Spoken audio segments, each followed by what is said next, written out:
Hello, this is Fake the Nation, where we talk about news, we talk about culture, and where we start the countdown to Thanksgiving. I'm your host, Negin Farsad, and as a parent, the fall is just stressful because you have like a bunch of holidays, and in my case, my kid's birthday also falls into the bunch of holidays, and they all have to be special, and I'm just like swallowed by the need for things to be so gosh darn special right now. And it's exhausting. Today, we will talk about Thanksgiving and whether you can charge for it.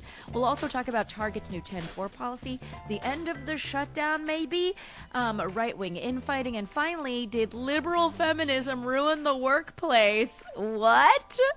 Oh yeah, we're also gonna just gently dip our toes into the Epstein Files. I felt weird saying toes in relation to Epstein. Anyways, but that's going to happen because that news just broke. So to join me in talking about all these wonderful things, I have, and not wonderful things, I have a wonderful panel assembled for you today. Oh my gosh.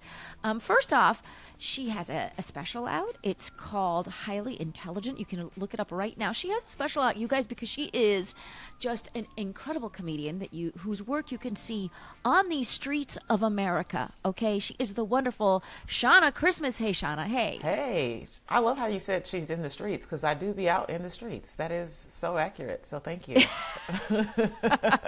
Nailed it. Look at we're nothing if not trying to be accurate here on Fake the Nation, and then other times being willfully inaccurate for the purposes of a joke. So that's what we're doing here.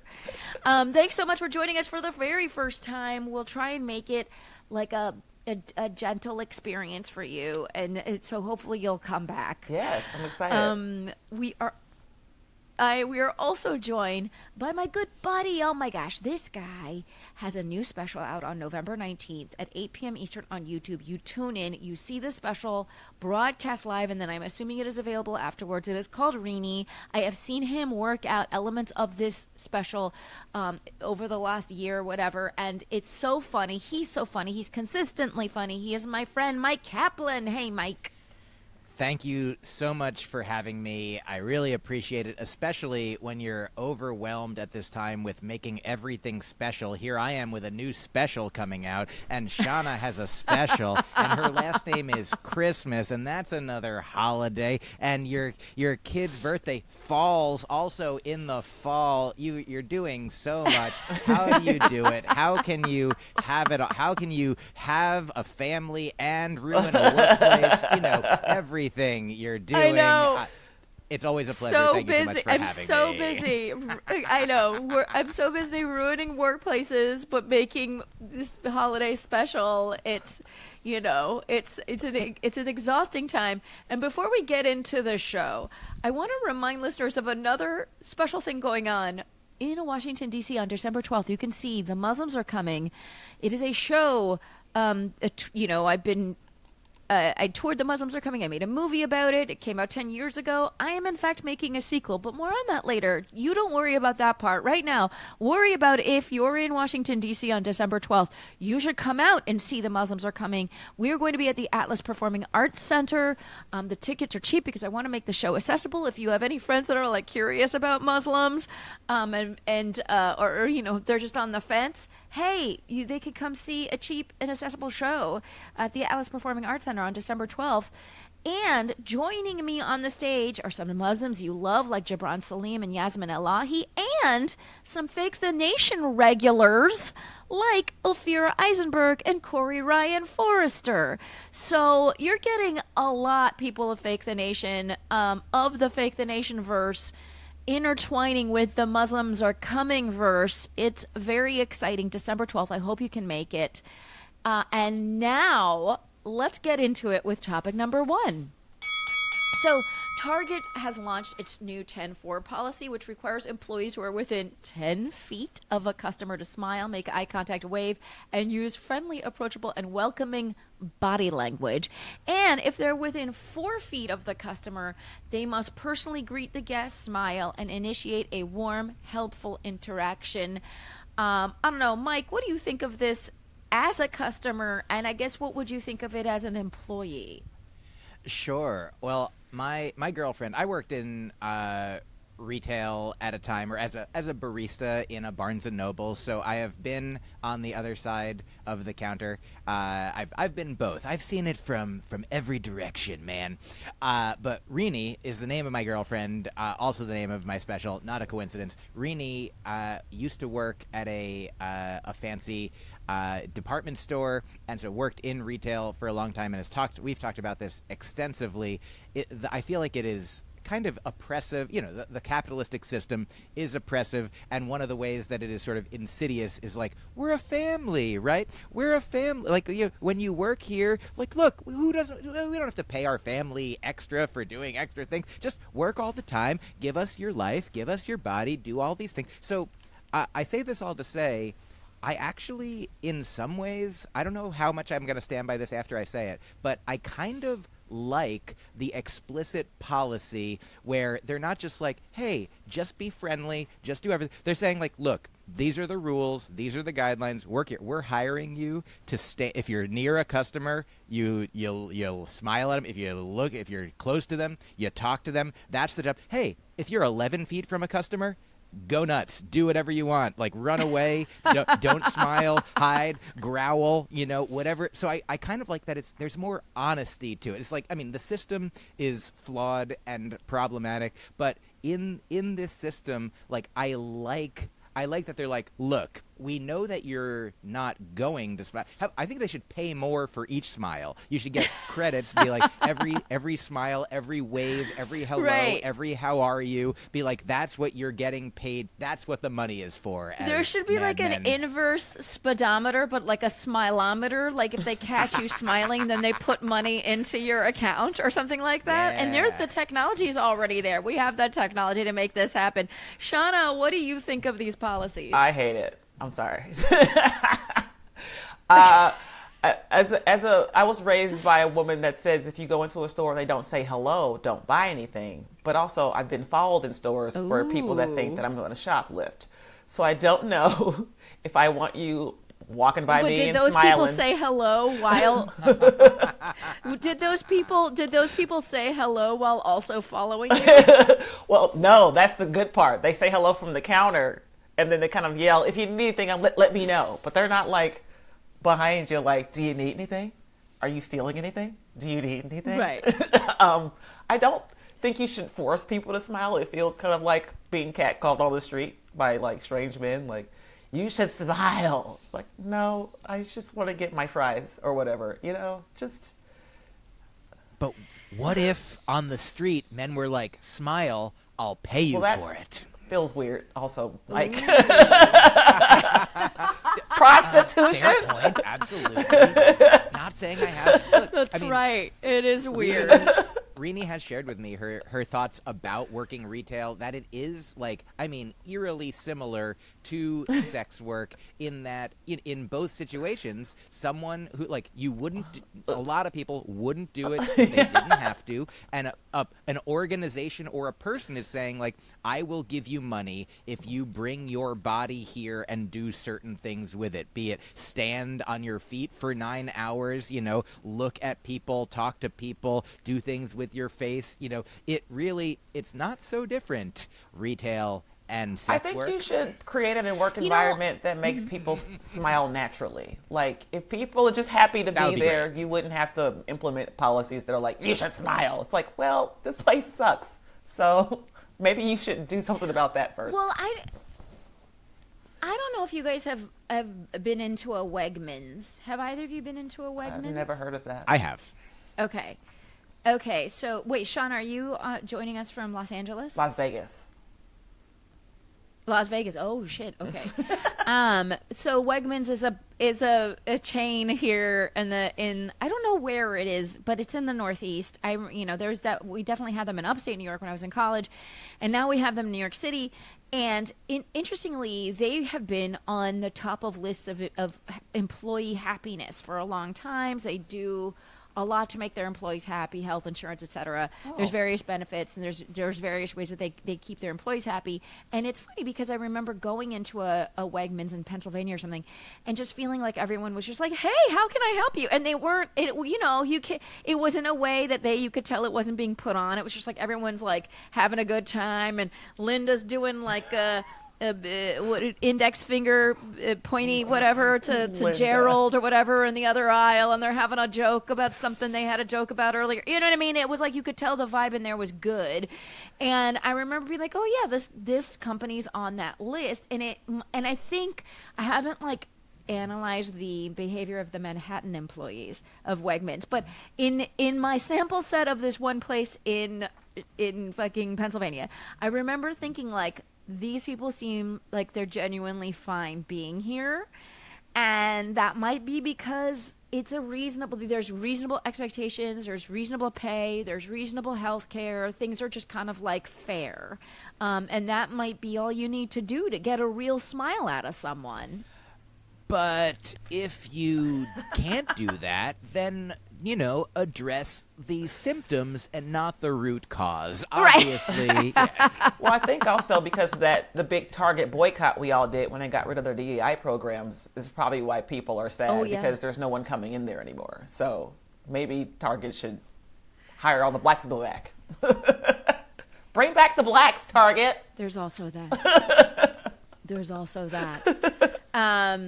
I've been doing a joke on stage where I talk about, my daughter, because I say like I'm an Iranian-American and I'm married to a black man, which makes our daughter a Blaranian. And then I say like, I'm sorry I had her before the DEI bans. Like we didn't know. So, anyways, stupid. All right, let's move on to another point of culture, you guys. There's been a spate of people posting online or asking Etiquette gurus whether it's okay to charge people for coming to Thanksgiving. And I don't know, in this economy, is anyone surprised?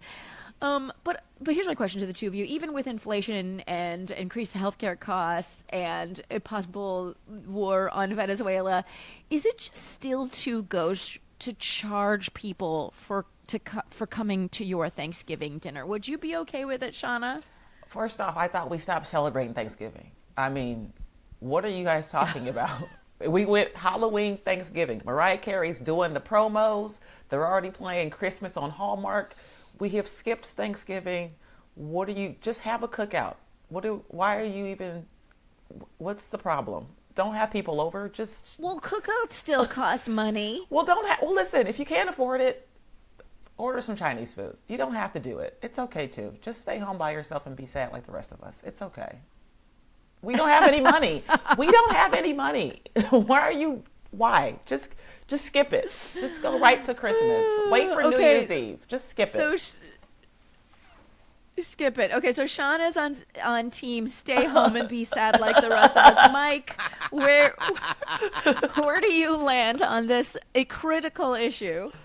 Yeah, I mean, I do think, here's what I think. If you want to have a celebration, and obviously I think the reasons to be, wary of just like full gung-ho Thanksgiving, full speed ahead, like there are, I think, who should be charging people for Thanksgiving meals is the indigenous people. We should all be paying them until they're back to the level that they were before genocide occurred. So it'll be forever. But in the meantime, I think that if you want to have a Thanksgiving gathering, a holiday gathering, and you don't have all of the money to pay for everything, like co-host. Why not have a potluck? A potluck is an option. Like ask some people like, oh, you can bring this, you can bring this. Like if you want to host it at your home, don't charge admission to your home, but or do it with somebody else and be like, oh yeah, well, like 2 people, 3 people, why not? I feel like it must be there's some ego thing to be like, no, we're going to do it. It's me. I'm in charge. I'm doing it. And also you pay me for it. It's such an interesting thing. I don't know if you guys know. Do you know, Negin, do you remember Jeff Chrysler, the comedian? Yeah.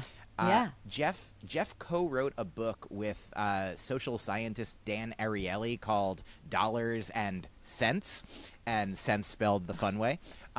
And in it, they talk about like the ways that, money operates psychologically. And like, there's a very specific example of like, if you go to someone's home for a holiday meal like Thanksgiving, and they make you the meal, and you're like, here you are. And then at the end of the meal, if you're like, here's $20, like, thank you so much, that was really great, that would be like insulting to them. Yeah. Like in most situations, to be like, no, like a monetary exchange makes like. I feel like with comedy as well, like there's some shows that we do where we're like, it's important, like they're making money, we get paid. But then there's some shows that we do just because it's like a fun bar show to work out new material. And if it's free and nobody's making money, then it's like, oh yeah, we're just all here. People get drinks and support the bar or whatever. Like there's different strata, different, layers of like some places where money is expected and some places where money is not expected. And it does seem like a holiday gathering meal, like if money is exchanged, like that turns it into like commerce. It turns it into like, I mean, literally the thing that people are like, Christmas is getting too commercialized. Like Thanksgiving is literally becoming commerce. So yeah, I mean, I definitely think charging people is not the way. Like, but yeah, if you want to have a gathering where you're like, hey everyone, we're all gonna chip in together, I think there's ways to frame it where, if you just address the reality of the situation, like how well is everyone doing, what can, like, there's always situations where like a relationship where one person makes a lot of money, the other person doesn't, and they feel it's unfair. Like you're always paying for things, but you can organize a picnic. You can find a free museum to go to. You can, you can figure out. So I'd say just go to a museum on Thanksgiving. Just go to a free museum and eat some art. That's what I come down on. There it is. Eat some art. That's right. Well, it's funny because I love having people over.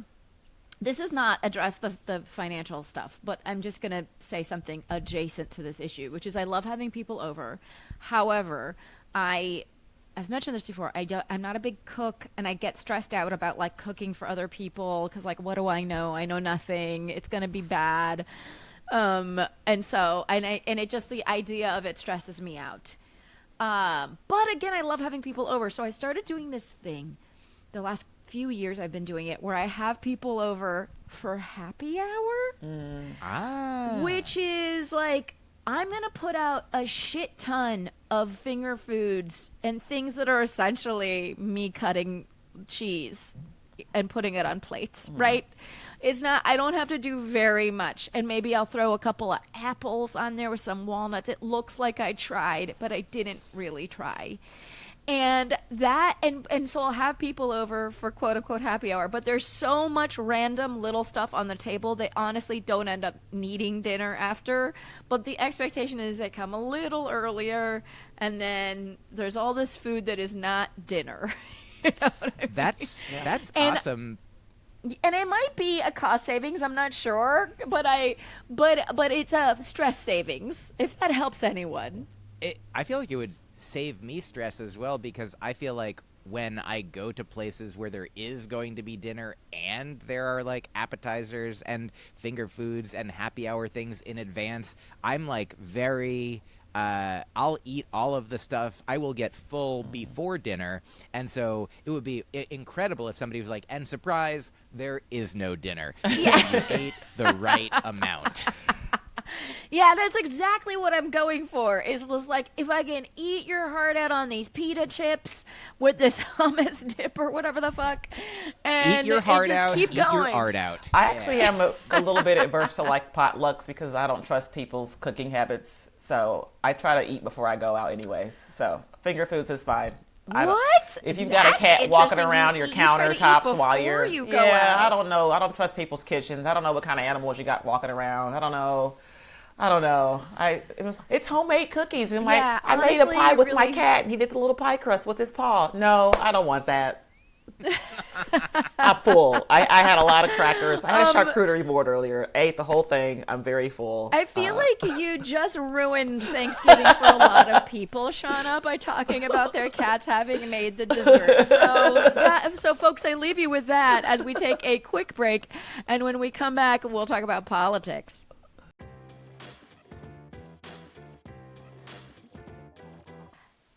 Today's show is sponsored by Mosh, and I'm really excited that they're our sponsor because the older I get, the more I want there to be just good stuff going into my mouth and then into my body. And you know what I mean? The old adage, you are what you eat, and you start really like thinking about that and feeling that the older you get and the more you see people around you aging.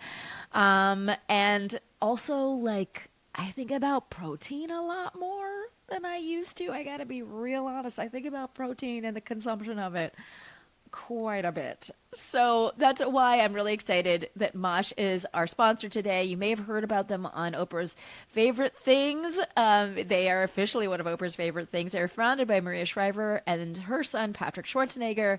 And they have a simple mission, which is to create a conversation about brain health through food education and research, in which is how they developed together these Mosh bars.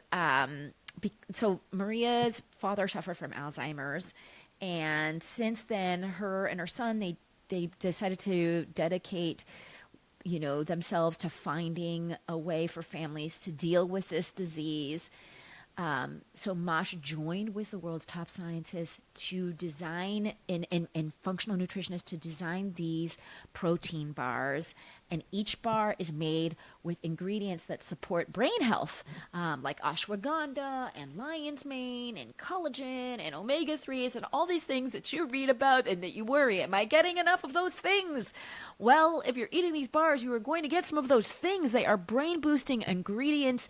And there's a brain-boosting ingredient in there that you won't find in any other bar. It's called cognizin, and it's a premium nootropic that supplies the brain with a patented form of cytokine. And here is like the big headline that I have almost buried, which is that these bars taste good. My husband is all about protein bars. He's tried literally everyone on the market. And so when I asked him to try this, his first thing was like, this better work for me on a taste level. And it did, because fun fact, so many protein bars actually do not taste good. It feels like work to eat them, and this one actually tastes good. They've got a lot of really great flavors. My favorite is the chocolate chip and the peanut butter chocolate chip, and they also have a chocolate chip cookie, the hazelnut chocolate chip. There's a lot of different options. They also donate a portion of the proceeds to fund gender-based brain health, because a lot of like the Alzheimer's research has been based on men. They haven't included women. So we got to fix that. So much work that this one bar is doing. I really cannot stress to you like how much I think about what's going into my body, and I love that Mosh is also thinking about that. And if you want to find ways to give back to others and fuel your body and your brain, Mosh bars are the perfect choice for you. You can go to moshlife.com/fakethenation to save 20%.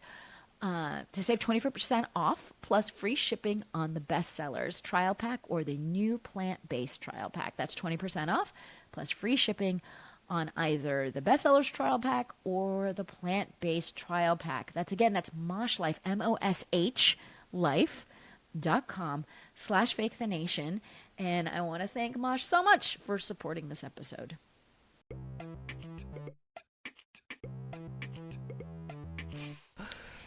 And we are back, and we're ready for topic number 2. Okay, so this week we're going to talk about politics, and the Democrats. The Democrats caved the day. When it came to the shutdown, they couldn't handle the heat, and they definitely got out of the kitchen.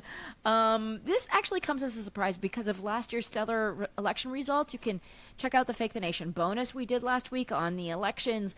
But look, at first blush, and they're voting today, so it's not a completely done deal. They're voting as we're here recording, so I can't tell you what's going to happen specifically, but it looks like it's going to happen. They have the votes, and at first blush, this seems weak. Like, we had a chance to, we won last week. People seem like they're into the Democrats holding strong. So at first blush, not a good look, but we've had a chance now to do second and third blushes by now. So I guess, what do you think of the Democrats, the 8 of them who caved and are getting us out of this shutdown without getting us an extension on the Obamacare subsidies? Myq, what do you think? Well, we've got them right where they want themselves. Sincerely, this is all speculative. I'm not an expert. I've read, the Tao Te Ching, which says, people who make predictions don't have knowledge. People who have knowledge don't make predictions. That said, here's some predictions. There's the old story of the Chinese farmer whose horse runs away, and somebody's like, that's too bad, and he's like, maybe yes, maybe no, and then the horse comes back the next day with some friends, another horse. They're like, wow, you got multiple horses now, like a wild horse. He's like, that's great, maybe yes, maybe no. And then his son is trying to tame one of the horses and gets thrown and breaks his leg. He's like, oh no, bad news, maybe yes, maybe no. And then the next day the army comes to town and they're drafting every able-bodied young man, and he doesn't get drafted because he broke his leg. Great news, maybe yes, maybe no. So truly, it depends where we are zoomed in on the timeline, because I've seen takes that are like, this will be good because this will hopefully, if we can force the Republicans to own the rising cost of health care, which people will see. People can look at what the Republicans are saying and then see literally in their bank account, in their wallet, in it's coming soon, hey, your health care prices are rising. And I know that some of the things that the Republicans have done are aiming to take place after, to kick in after the midterms, which will then be gotcha, and then, oh, but that'll be great for the even longer game.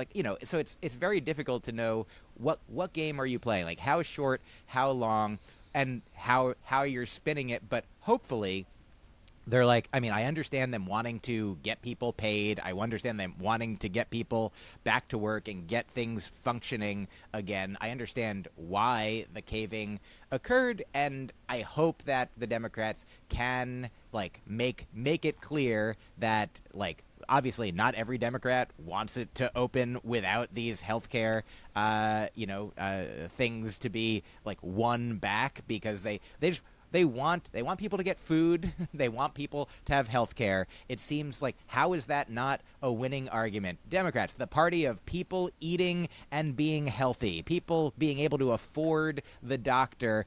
Oh, well, an apple a day keeps the doctor away. Well, actually, I can't afford an apple right now either, so I can't afford the apple or the doctor. Republicans, anti-apple, anti-doctor. All it takes is hopefully, the right framing to get people on board, so that next year, there can be more of a repeat of last week, more Democrats coming back into power, because the Republicans are not delivering the affordable, reasonable, good life that people want. By the way, my question is, do you think Angus King came to the table with the story of the Chinese farmer and his horses when deciding to vote against the shutdown? Shanna, what do you think? Where do we stand? I don't know. I'm from Vegas, and both of my senators voted to do the whole thing, and I'm like, you damn. That's right. Both of you? Oh, God, I don't. Both of them. Yeah, and they're like, well, the airport. I'm like, guess what? They're still canceling flights, so it didn't matter. It's what are you talking about? I don't know. It's making me very angry. Right. I'm tired of voting for people that are initially saying, we're going to stay here and fight for you guys, and then 2 weeks later, it's not working. So sorry. What? I don't. And also, we hope that the Republicans will bring a vote. That's not a promise, guys. These people lie. So are we in an abusive relationship and we're just not seeing it? Why do you keep believing they're going to do the thing? They keep showing us that they're not. So And Here's my question, though, for the two of you. What about the idea that the shutdown, which was, I think today is maybe the 44th day, is causing undue suffering for people? And it's like we just can't keep doing that. I mean, obviously they were doing the thing with the SNAP benefits, not paying them out, or like not agreeing to use the full emergency fund to pay them out, and paying them out like in some small amount but not the full, like confusing SNAP benefits thing they were doing. Obviously, you mentioned the flight cancellations. Is that enough of a reason to stop something? Like, look, we made our point. Republicans are being dicks. We made a good point for 40 days, and now it's time to end it, with the point having been made. Well, the thing about that is that Trump and his people are in court right now, still trying not to give you your SNAP benefits. So that's what they're fighting for right now. Like, oh, I think they kept it on hold still. The Supreme Court was like, yeah, keep not giving them SNAP benefits. So it didn't stop the suffering. It's still very much happening. And they're threatening not to pay some of the FAA people for not coming to work during the shutdown because they weren't getting paid. He's like, I'm going to find out who called in, and you're not going to get your money anyways. I should mention one of the things that they did. Right, they mentioned the commitment of holding a vote on the extension of the Obamacare subsidies, and they also got the administration to reverse the layoff of thousands of federal workers and block any other layoffs through January, because, by the way, whatever happens, it's only until January. Right. So this is just kind of like a little extension. We might be experiencing this whole thing all over again. Myq, what do your Chinese farmers say about that? well, like I said, I'm no expert, and what I'm about to say might seem like it's of substance, but it will merely be 3 jokes. My first joke is I assume that the Republicans at some point will be like, we'll give you your SNAP benefits, right? Yeah. And they just start snapping, and they're like, yeah, there you go. Eat my fingers. Finger foods, everyone. Joke number 2, Angus King. I'm surprised that he's still around. I thought the No Kings protests were pretty effective, so we got to do some new No Angus Kings protest. And number 3, sincerely, there's this old Mike Birbiglia joke that I think about a lot. I really love, where he's like, I made myself a deal that I could have a cookie now if I go to the gym later, but then instead of going to the gym, I eat a cake. And I feel like that's the Republican playbook. Like, whatever they agree to, like, Shanna, you're right, like, there's no guarantee, especially Trump. Like, we're like, hey, the rules say this, and he's like, but what are you, a nerd? You know, like, rules, law, constitution, who cares? Like, I just put people where I want them, and eventually he's like, I'm gonna put a law that says I'm not allowed to die. But so I feel like there's so much unknown. But I mean, to your point, Negin, I understand why Democrats, the Democrats that did agree to the plan, like, want their people, let my people eat. They want people to be able to eat. They want people to get paid. I don't know if I'm the first person to make this point, but there's no perfect option here. You know what I mean? But yeah, yes, I agree with you, even if the two of you disagree with each other. I agree with you. Now, I do want to also add that Trump has come out and said, basically, stop trying to talk about this affordability issue. Stop making it a thing. Everything is affordable. Like, we got prices down. And he basically just went out there and said something like that. Like, I don't want people to keep talking about this affordability thing, which I think is hilarious.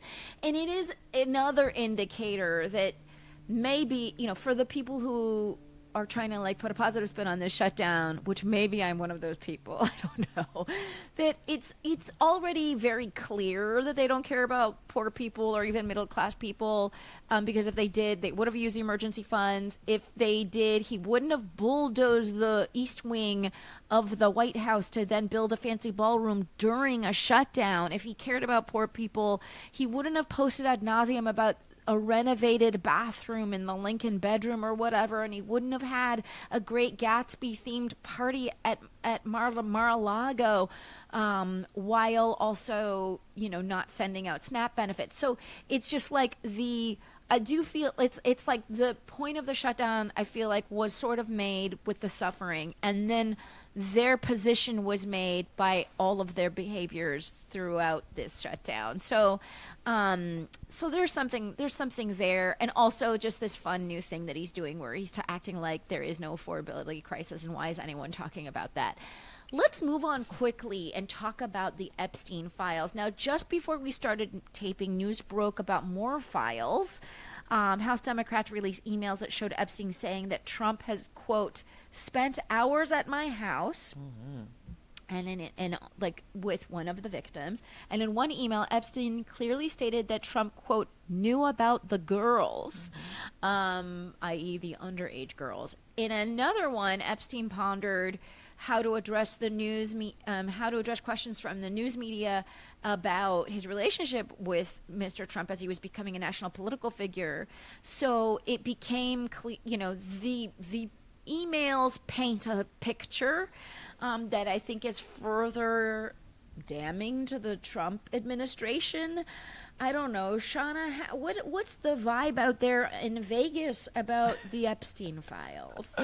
Oh, but I think the Epstein Files are like, it's like almost like aliens at this point. It's like they exist, but they won't show us the aliens. Where are they? They're out there. There's girls. Right. Area 51. Yeah, it's like everybody knows that Trump is in them at this point. And I think they're getting more frustrated that they're trying to pretend there's nothing there because it makes everybody feel like they're crazy. Especially when you run on like, we're going to release them all. And now it's like, there's literally no files, guys. MLK was shot. Remember that? Let's move on. There's no papers. The book is empty. The guy never existed. What are we talking about? I don't even care about the Epstein Files. I already knew he was in there. I don't care. But his base cares a lot about it. And the fact that they're getting really upset that they're not releasing it is more entertaining to me because it's like, you guys are stupid the whole time. You guys are dumb. And that's pretty much... Well, because his surrogates and Trump made a big deal about the Epstein Files throughout the entire campaign. Yep. So it's a little bit like, you created this monster and now the monster's demanding files. Myq, what do you think? Thank you for asking. I've got one very important question. What's a Epstein? Now, no, sincerely, it's really weird. I mean, obviously, I feel like it's sort of a microcosm or a similar type of situation of like the entire, like, since Trump has been on the national public stage, like, every once in a while, like, wow, he made fun of a disabled reporter. That should be disqualifying. Wow, he did this. Wow, he did that. Oh my God, he's spent time now, hours with a victim of sex trafficking, with a man who was convicted of sex trafficking. It's so funny to say underage girls. Yeah, girls are underage. Girls are not women. These are, people who are, it is, statutory rape. It is probably more than statutory. It is ridiculous. Like, I mean, nothing, so many things don't make sense when, he's like, we're going to release the files, and now that he's in charge, he's like, but not the files. I mean, who said anything about releasing it? I mean, I feel like it's just sort of like a feature, not a bug of the, the process by which, like misinformation and disinformation has been, spread, and like the idea of like, oh, what even are facts? What even is truth? And when it's just he is in power, he does have power, and hopefully the people, whom actually have the power, the people like whose house he has been demolishing, the people whose country actually, is something distinct from what he is trying to do, like, will, not rise up and, violently revolt, but certainly, little by little, vote for people and vote people out and vote people in. as House of Pain once sang, of course, vote him out, vote him in, let me begin, to jump around, the ballot box. And, but yeah, I mean, it's bizarre. I mean, this is, we're like, on the one hand, we're like, wow, a smoking gun, new information. Finally, will this be the thing? It's like the reverse of the Chinese farmer thing. It's like, surely, this one's definitely bad. Definitely bad. Yes, yes, yes, yes. Like, no, maybe, no, absolutely. And yet still somehow, like, I mean, we all will die. We're all mortal human beings, and at some point, everything will be over. And right now, while we're still in this weird limbo, it's so weird. We're like, well, that's not how it was or should be or this or I'm like, yep, it's how it is. It's weird. Welcome everybody to It's Weird Time. On that note, we all will die.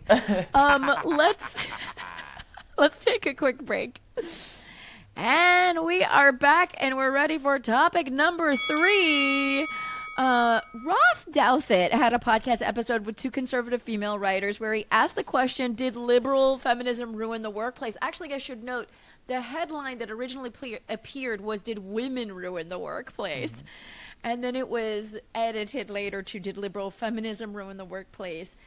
On that episode, he had conservative writer Helen Andrews, who argued basically that liberal feminism has driven out masculinity from the workplace and has made it too woke.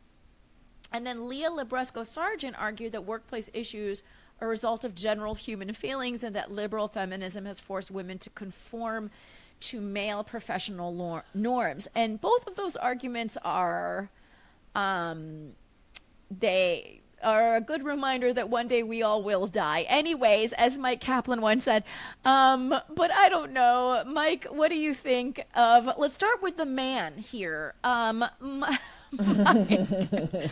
what do you, I mean, this was funny to me because all I knew first was a bunch of people being like, I'm unsubscribing from the New York Times. I'm throwing out my subscription. Oh my God, why did the New York Times post this? I mean, I thought a little bit like, well, I mean, it's all opinion. It's clear that it's opinion. This is not like hardcore reporting. This is Ross Douthat having a conversation with 2 women, neither of whom I thought were like, really convincing in any way. But anyways, Mike, what do you think?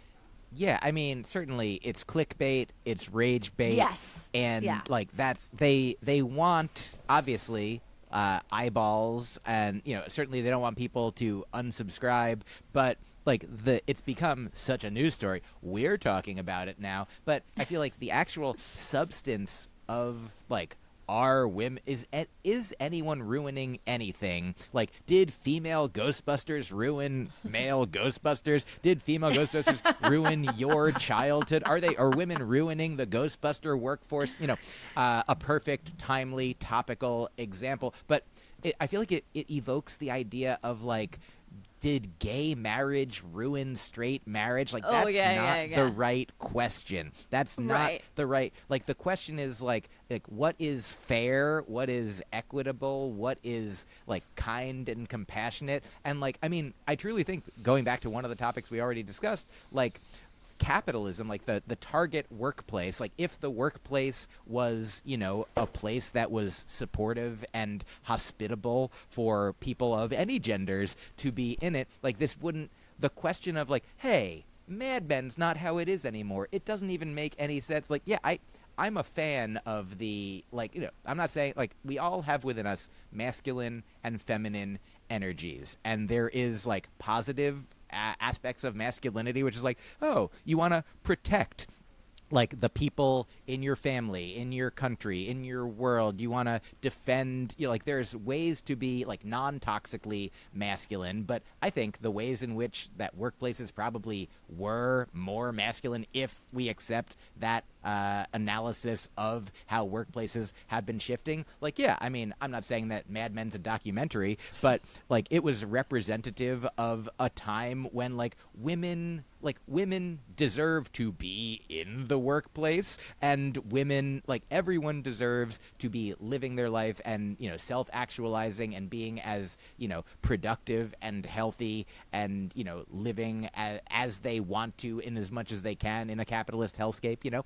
And so I think like there's so many takes, so many dunks on the man who wrote this piece or had that conversation that are like so accurate. But yeah, I think it's good for workplaces to be like more accommodating to you know, non-men. And I guess the question about if women are being forced to conform to male norms, like that is an interesting question that I haven't thought about extensively. And I'd be like, I mean, it would be great for women to be able to be themselves, to be women in workplaces. I know Rinni has talked about how, like, you know, many women and certainly other ovulating people, like 1 week a month, you know, have an experience that could be one of the most painful things that a human experiences on a regular basis, and it's something that they're just supposed to, you know,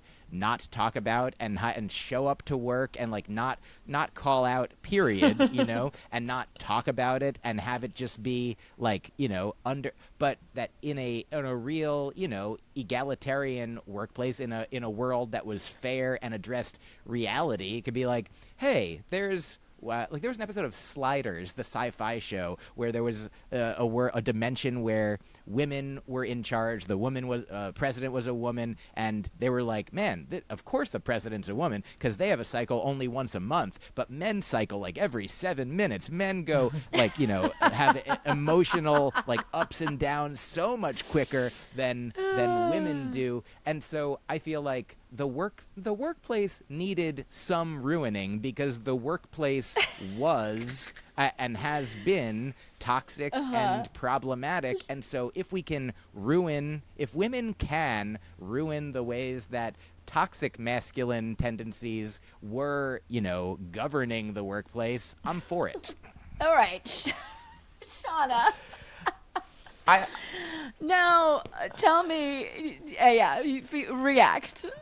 I never watched Mad Men, but were there any black people in the office at this time, or was it just white people, white women? They eventually did have. There were some, but it became a plot point in the this later being season. like what? Yeah, like it was a plot point in a later season. And I think you can assume in the early days of that, like this early seasons was really representing a white collar workforce that did not have black people. So for me, I always get really mad about the word feminism anyways, because it's like, okay, well, just for y'all. And then everybody else is like, well, I want to still get paid more than the people of color when they come in too. But also, you don't want women there. Who will you sexually harass? What are we talking about? Do you want to go back to when you can sexually harass? For the women. Yes, when you sexually harass, you're missing the days where you can harass us and not get called to HR. Is that what you're mad about? Is that how they ruined the workplace? Because now you're being held accountable for like talking about dictation or whatever in a weird way in the office and touching people's butts. Dictation? You can't say that. Like, what do you guys ruined the fun we had in the office by harassing you guys, and now you want us to like not notice your boobs or whatever, and we don't like it. Yeah. I also love that you're like pitching to Ross Douthat, like, why don't you do an episode with the title "Did People of Color Ruin the Workplace?" That's the next one. And then we can really. I feel excluded from this conversation. I mean, I think one thing is. Again, this has been so widely panned, right? Like, you're right, Mike. Like, Ross Douthat has been shit upon. The headline writers of that episode have been shit upon. Like, everyone agrees that this is kind of super ridiculous. And I think one of the reasons, but what I do think is kind of interesting about this discussion is that it misses the thing that everyone's upset about, which is general uncertainty. To me, is, did the following ruin the workplace? General economic uncertainty, growing inequality, the AI domination in certain growing domination in certain fields, the replacement of human beings with robots in manufacturing positions, and going back to the 80s and 90s, manufacturing jobs which were seen as typically masculine, having left the United States entirely anyway. Did all of those things ruin the workplace? You know what I mean? To me, that is like, if we're there, it's like these conservative women in Ross outfit were looking for like a simple boogeyman, which is a boogie woman. Yeah. a boogie. That's right, a boogie woman, and they didn't, and instead of being like, these are the following ways in which the workplace has gotten to be less awesome. Not that it was awesome before.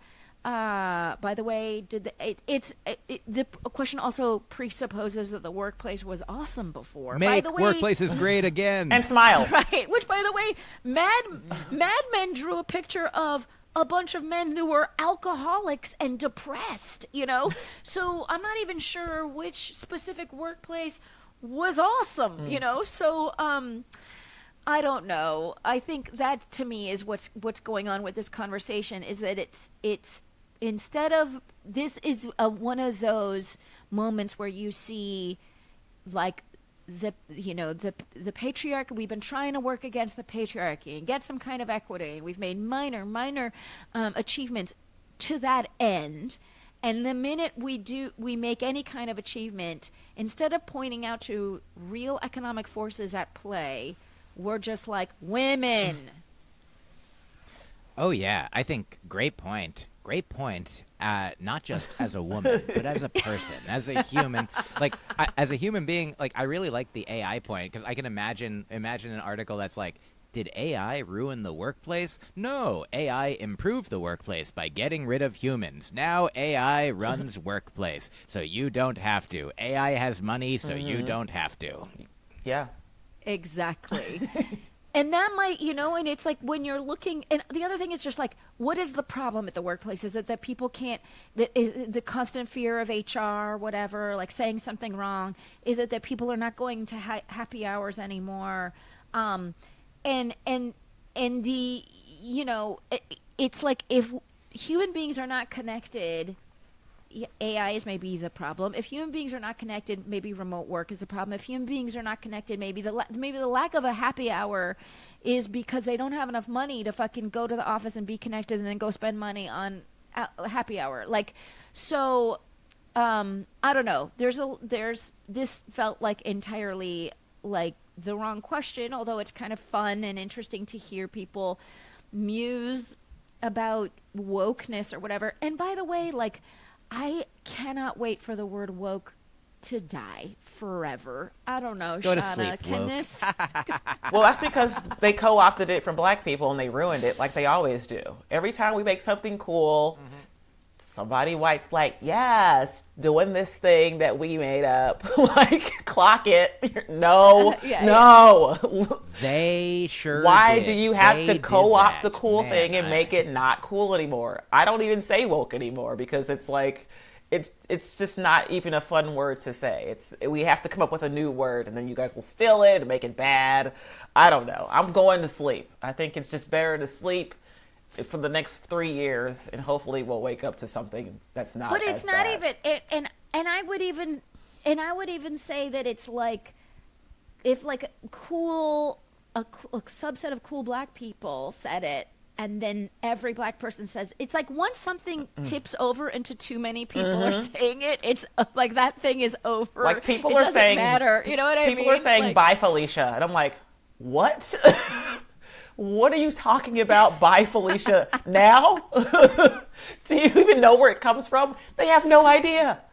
They're just ruining it. right. We said right. goodbye to Bye Felicia Yes. long ago. Ay, ay, ay. No more woke. So- hey everyone, get woke to the fact that Bye Felicia Clock is it. gone.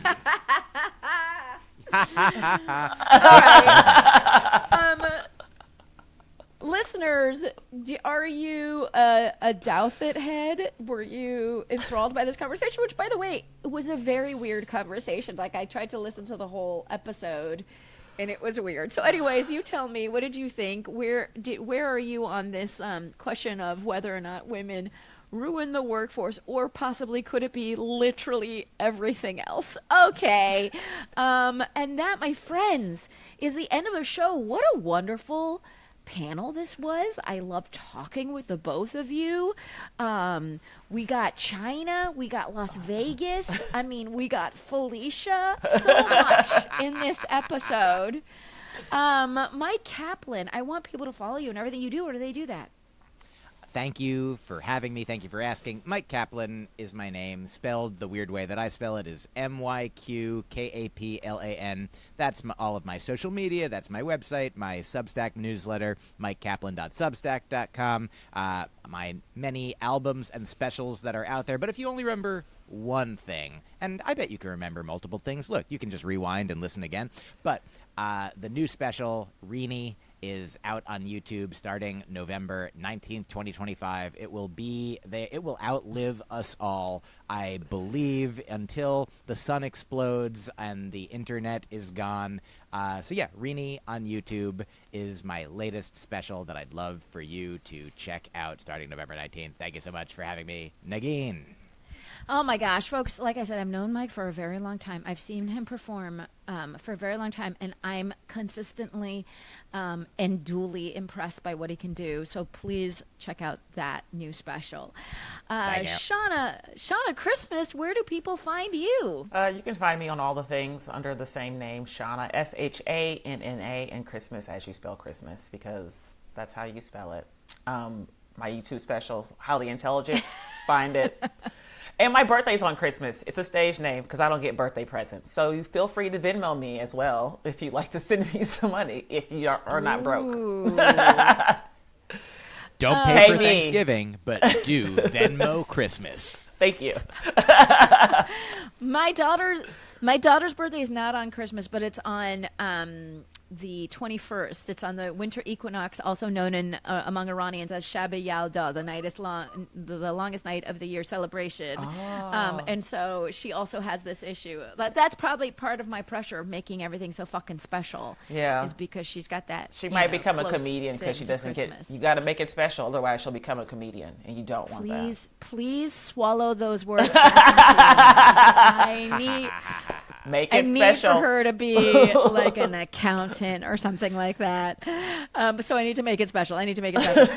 Folks, you know where to find me and everything they do. Just a quick reminder that on December 12th, we're going to be in Washington, D.C. at the Atlas Performing Center. You can get tickets right on my website at NeginFarsad.com, on their website at the Atlas Performing Center. Whatever, Google it. And again, you'll see me, Jabran Salim, Yasmin Aladi. You'll see Corey Ryan Forster of the Fake the Nation universe, also Ophir Eisenberg of the Fake Nation universe. And so it is a show that is right up your alley. It is the Muslims are coming, and you'll hear more about my efforts on the front of making a sequel to my previous movie. So please come out and support that. Otherwise, I want to thank everyone who makes the show possible. That's our wonderful producer, Rob Heath. Thanks to Gabi Alter for writing our theme music. You can email us at fakethenationpodcast@gmail.com. And otherwise, we'll be back in your earballs next week.